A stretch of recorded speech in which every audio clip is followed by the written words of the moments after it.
문화뉴스 K-웨이브입니다. 반갑습니다. 최근 모던 록밴드 넬의 보컬 김종환이 방탄소년단 RM의 솔로곡을 공동 프로듀싱하고 피처링해 화제를 모았었죠. 이렇게 다양한 분야의 뮤지션들이 함께 힘을 합쳐서 작업하는 모습 정말 보기 좋은 것 같습니다. 계속해서 아이돌에만 국한되지 않고 우리 한류의 영역이 더욱더 넓어지길 기대해 보겠습니다. 그럼 이번 주도 K-웨이브 출발합니다.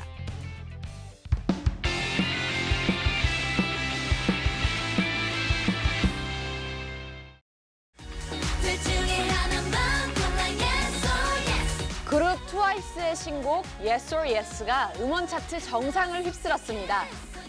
미니 6집 타이틀곡 Yes or Yes는 멜론, 지니 등 6개 차트에서 1위를 차지했는데요.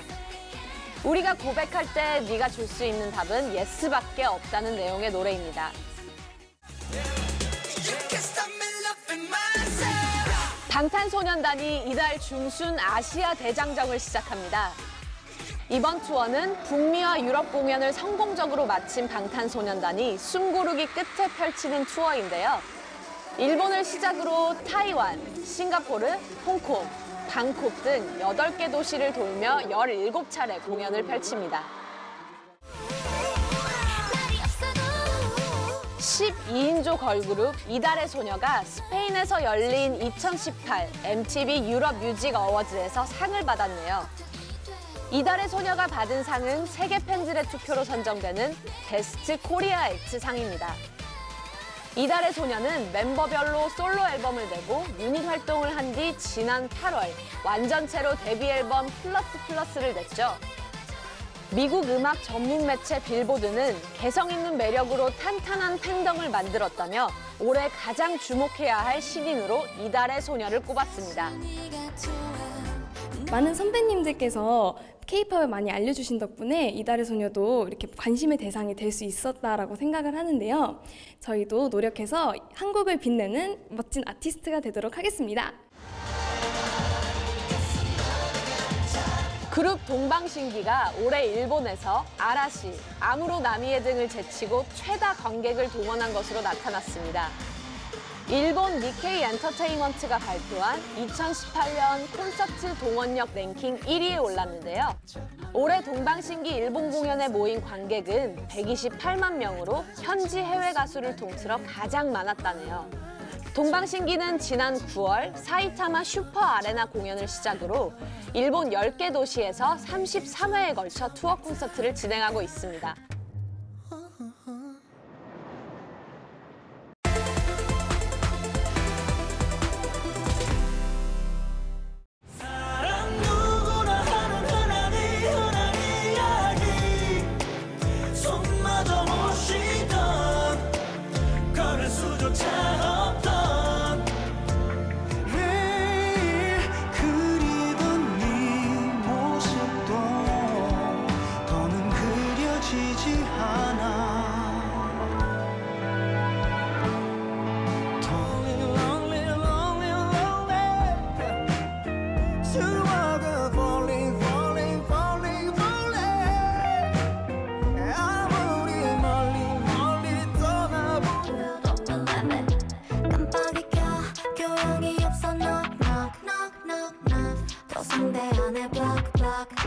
잘 모르겠으면 이제 좀 와워 babe repeat 너를 만나 참 행복했어 나 이토록 사랑할 수 있었던 건 아직 어린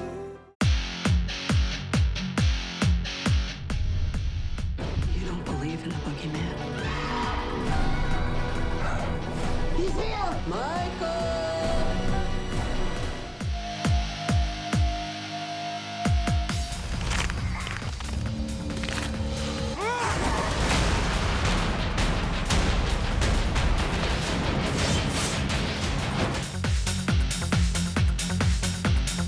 No one will play us on the radio. We need to get experimental. Thunderbolt and lightning, very, very frightening me. Do it again. One more. 한번 해볼까? 저녁 먹는 동안 오는 모든 걸 다 전화, 문자, 카톡, 이메일 할 것 없다. 세상에는 완벽한 사람들이 없어요. 근데 이 핸드폰은 너무 많은 걸 가지고 있거든.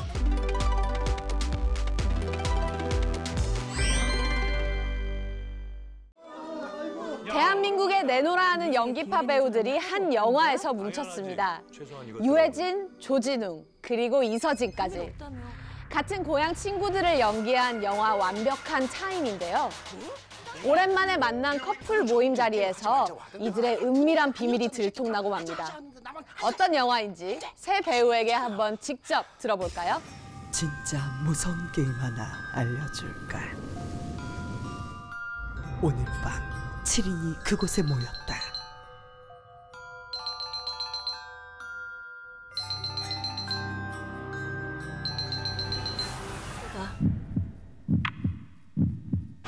자기 몸이 그리워?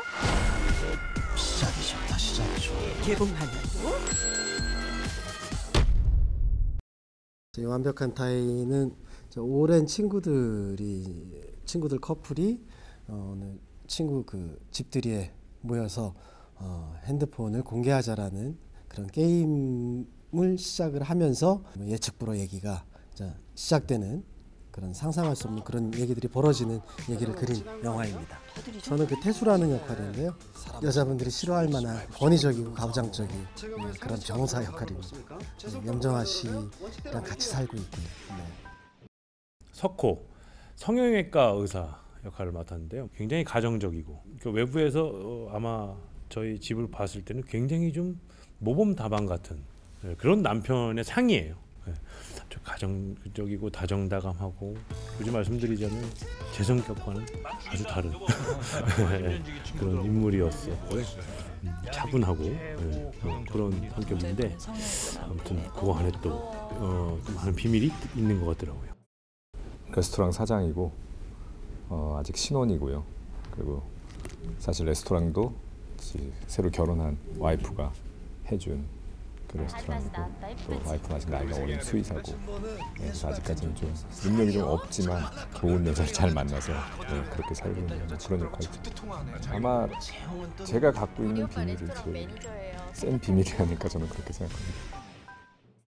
핸드폰이라는 건 되게 사적인 그 어떻게 보면 공간이라고 할 수가 있잖아요. 근데 그게 이제 그 까발려지면서 거기 숨겨져 있던 이면에 있던 면들이 드러나면서 그런 재미가 아마 좀 이렇게 한번 계속 보시게 되면은 얘기를 쫓아갈 수밖에 없는 그런 재미가 있을 것 같습니다. 요즘 보기 드문 그 다양성에 있어서의 되게 참신한 소재였었고 또 그러면서의 또 탄탄한 이야기가 그려진다라는 면에서 이게 진짜 잘 만들면 너무 재밌는 영화가 되겠다라는 그런 끌림이 있었습니다. 저랑 다르게 하면 되겠다 그런 생각이 들었고 근데 아마 여느 생활하시는 많은 분들이 공감하는 부분이 있을 거예요. 왜 저렇게 모범답안처럼 선하게 행동할 수밖에 없는지에 대해서도 본인도 답답해요. 그런데 그 부분이 아마 공감하게 되는 그래서 저는 이 영화가 굉장히 많은 분들과 그런 정서적으로 그런 소통이 굉장히 원활할 것 같아요. 드러나서 막 빵 터지는 그런 그 코미디 웃음도 있겠으나 재현되고 있는 내 안의 내 모습을 발견하면서 그걸 보고 막 폭소를 터뜨리지 못하고 속 안에서는 그냥 끄끄끄끄 웃는 듯한 그런 웃음을 뭐라고 합니까, 아나운서님? 그러니까 인류가 존재한다면 이 소재는 끊임없이 계속적인 세자가 될 것이다. 그렇기 때문에 지금쯤 해서 우리가 또 한번 웃음을 통해서 이렇게 소통을 통해서 한번 비워낸다 그럴까요? 재부팅 그런 개념을 가져가는 것도 나쁘지 않을 것 같아요. 그래서 저는 맨 처음에 그 생각이 들었어요. 제가 겪고 있는 상황이기도 하고 이걸 보고 하하하 크크크 한번 쭉 털어내고 살아야죠. 또 열심히 재미나게 살면 됩니다. 요즘 이 핸드폰이 이제 사람들을 개인에게 너무 이제 중요한 게 돼 버려가지고 이제 그게 이제 얼마나 이 사람들한테 중요한 건지를 좀 일깨워주고 또 그게 이제 각자 가진 비밀이 이제 원래 저는 핸드폰이 없을 때는 그거를 다 생각과 마음에 있었다면 이제 그게 핸드폰에 다 담겨져 있는 거잖아요. 그래서 아마 이런 시대에는 한번 생각해볼 만한 그런 스토리라고 생각했어요. 예. 사랑하는 사이인지는 어떻게 알아? 하루에 3번 이상 전화하면 살아가는 사이예요. 한 번도 안 하면 부부 사이고요. 사실 이 영화는 뭐 핸드폰이라는 그런 기계를 통해서 어떤 인간들 사이의 관계를 잘 보여주는 그런 영화라고 생각하거든요. 그래서 핸드폰에 이런 게임하는 것도 굉장히 중요하지만 저희 그 같이 한 배우들이 그 배우들의 호흡이 정말 중요한 영화라고 저는 생각했거든요. 근데 참 처음에 제가 대본을 봤을 때 이 대본을 이 배우들이 다 어떻게 생명을 얻어서 살릴 수 있느냐가 굉장히 큰 관건이었는데 정말 다들 뭐 너무 다들 잘해주셔가지고 그래서 저도 뭐 사실 이게 영화를 촬영하는 건지 실제 우리 모습인 건지 착각이 들 정도로 굉장히 재밌게 촬영을 했기 때문에 아마 보시는 분들도 저희가 재밌었던 것만큼 재밌게 봐주셨으면 좋겠습니다. 받아봐.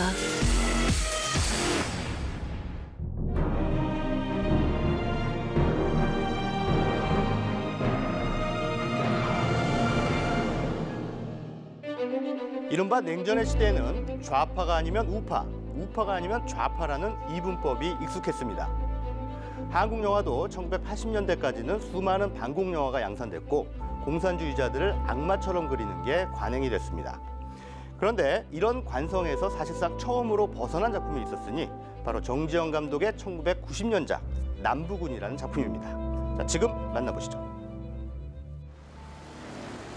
북한군이 점령한 전주에서 조선중앙통신 기자로 일하던 이태는 연합군의 공세가 거세지자 빨치산에 합류합니다. 미 군정의 국립대학 이태는 소대장에 임명되는데요. 예. 우발적으로 벌어진 첫 전투. 이 와중에 그만 부상을 입고 맙니다.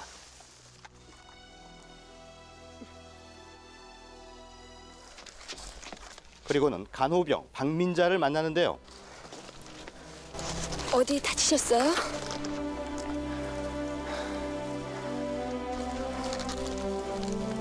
정말 괜찮으세요?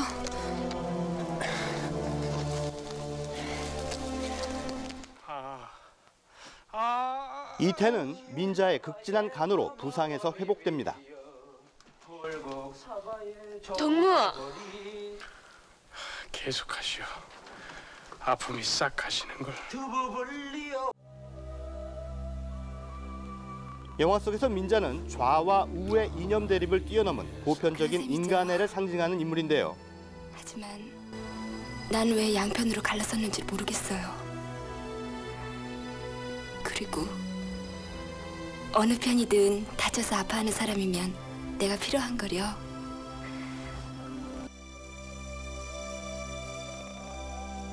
두 사람은 이 과정을 통해 서로에 대한 연정을 품게 됩니다. 하지만 사령부의 지시로 곧 헤어지고 말죠. 영화는 이들이 펼치는 다양한 전투 상황을 보여주는데요. 빨치산을 인간적인 주인공으로 다뤘다는 이유로 당시 군 당국이 촬영 협조를 해주지 않아서 제작진은 영화 속에 등장하는 각종 무기 등의 소품을 직접 제작해야 했습니다. 사계절을 담기 위해 촬영 기간만 1년이 걸리고요. 엑스트라만 3만 명이 동원될 정도로 영화 남부군은 규모 면에서도 대단히 공을 들였습니다. 비록 빨치산이 주인공이지만 영화는 어느 한쪽의 이념에 치우치지 않고 최민수가 연기한 김영의 대사를 통해 민족상잔의 비극에 대한 객관적인 논평을 잊지 않습니다. 제가 입선한 것은 이 시대가 내게 좌든 우든 둘 중 하나의 선택을 강요했기 때문입니다. 진정 사람이 사람답게 살기 위해 이 전쟁이 치러지는 것이라면 기꺼이 목숨을 바칠 수 있습니다. 하지만 인간과 인간이 더구나 같은 핏줄끼리 서로 죽여야 하는 비인간적 상황이 인간적인 미래를 위한 것이라는 그런 모순은 이태는 지리산을 무대로 활동한 빨치산 정예부대 남부군에 합류하게 되지만 국군은 대대적인 토벌 작전을 시작합니다. 토벌을 피하다가 빨치산 동료들은 하나둘씩 목숨을 잃어가고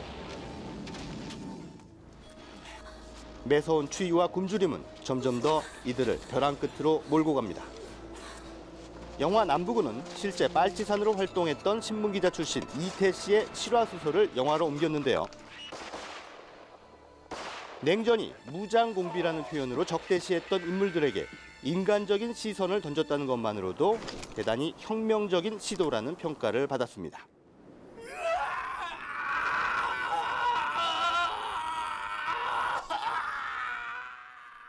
영화 남부군이었습니다. 영원한 스타, 신성일 씨가 우리 곁을 떠났죠. 한때 한국 영화의 거목으로 왕성한 활동을 보여주셨는데요. 까마득한 후배 배우로서 뒤늦게나마 고인의 명복을 빌어봅니다. 유튜브에서 고 신성일 씨의 대표작들을 만나보실 수 있으니까요. 검색해서 꼭 한번 관람해보시길 권해드립니다. 이번 주 K-웨이브는 여기까지고요. 저는 다음 주에 뵙겠습니다.